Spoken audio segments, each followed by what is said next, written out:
राष्ट्रीय अध्यक्ष के आने के पहले आप लोगों ने वचन दिया था कि हम लोग डिसिप्लिन में रहेंगे ताकि हमारा और अजय भाई का इज्जत इस मंच पर बच जाए। आप लोग वचन दिए थे ना? दिए थे। सुरेश भगत जी और यहाँ पर उपस्थित महानार विधानसभा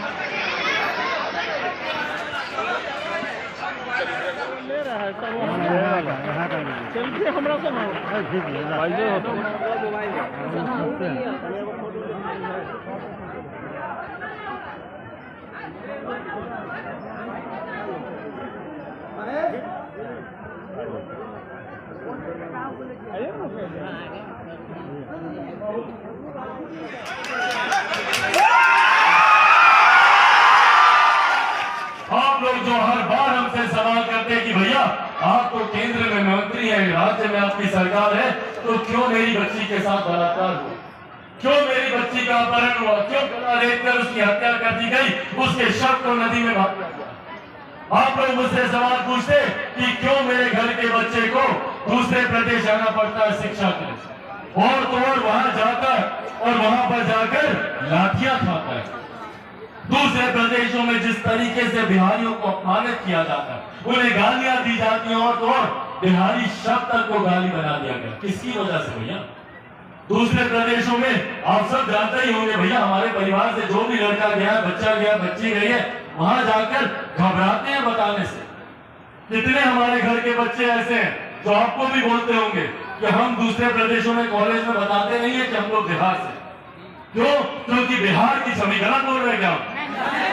छुपाते हैं कि नहीं? क्योंकि बिहार की छवि ऐसी बना दी गई। बिहार अगर आज की तारीख में राष्ट्रीय स्तर पर सुर्खियां बनता है तो सिर्फ अपराध के लिए, सिर्फ यहाँ की गिरती व्यवस्था के लिए।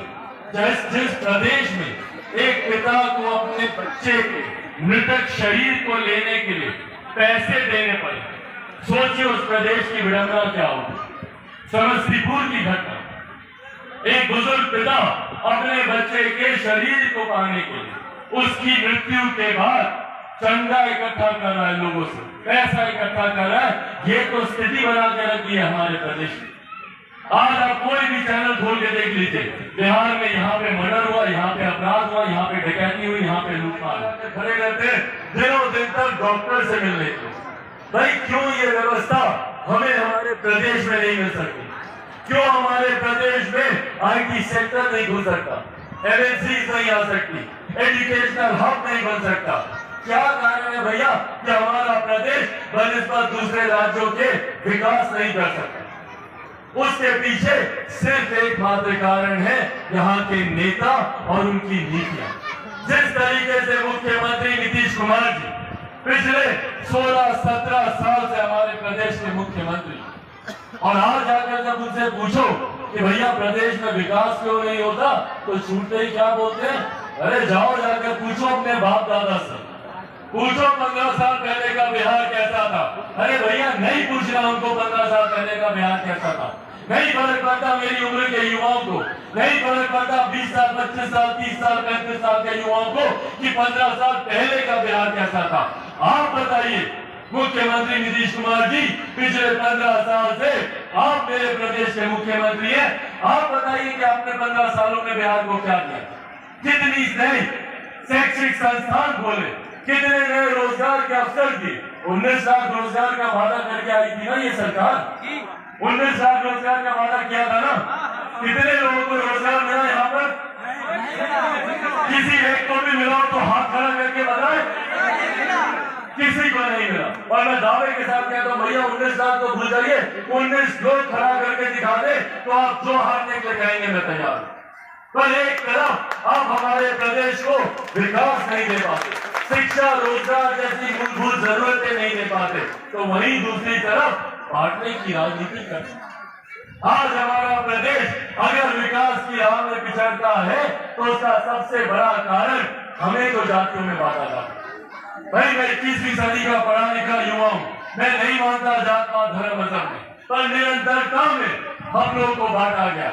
वही प्यार दिया जो एक माँ अपने बच्चे को देती है। और यही कारण आज सिर्फ देश में ही नहीं, दुनिया में अगर मेरे नेता आदरणीय रामविलास पासवान जी को जाना जाता है, उनकी पहचान है, तो वो हाजीपुर की वजह से है। और हाजीपुर को पहचान दिलाई मेरे नेता है।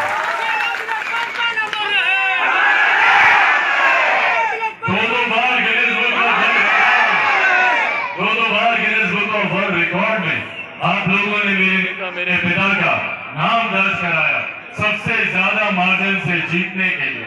आज दुनिया में मेरे नेता को लोग जानते हैं तो इसी वजह से कि भैया Guinness book of world record में उनका नाम था।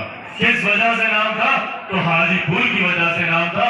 हाजीपुर और रामविलास पासवान, हाजीपुर और रामविलास पासवान एक दूसरे के पर्यायवाची बन गए। लोग हाजीपुर को रामविलास पासवान जी की वजह से जानते हैं और रामविलास पासवान जी को हाजीपुर की वजह से जानते हैं। और ये मेरे लिए एक गर्व की बात है कि जिस महान जनता ने मेरे नेता को इतना प्यार दिया, इतना अपनापन दिया, वही जनता आज मुझे भी सलाखों पर बैठाती है। मेरे पिता के जाने के बाद यकीनन कई बड़ी बड़ी शक्तियां, कई राजनीतिक प्रतिद्वंदी इस प्रयास में थे कि भैया पिता के जाने के बाद अब पुत्र को भी समाप्त कर दो। मेरी राजनीतिक हत्या करने का, मुझे समाप्त करने का, मुझे खत्म करने का बड़ी बड़ी शक्तियों ने प्रयास किया। उन्होंने क्या कुछ नहीं करना चाहा। मेरे पिता के निधन के बाद मुझे मेरे परिवार से अलग किया, मुझे मेरी ही पार्टी से निकालकर बाहर फेंक दिया, मेरे ही घर से मेरा सामान उठाकर बाहर फेंक दिया। हर ये कार्य किया गया, हर प्रताड़ना दी गई इस सोच के साथ कि चिराग इससे समाप्त हो जाएगा।